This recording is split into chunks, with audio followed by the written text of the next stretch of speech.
We're back on the halftime report, and it is time for your questions. First up, Pete, I got one for you. Yep.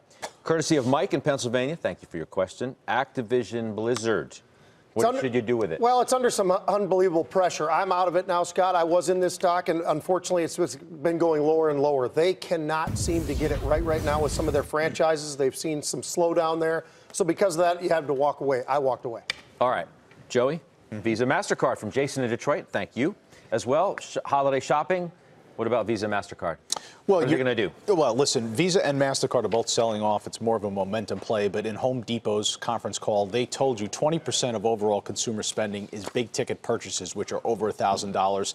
That was up 9%. So that big ticket purchase is still there. That transaction is still going to be passed through Mastercard and Visa. I think both of those names will recover once the market does.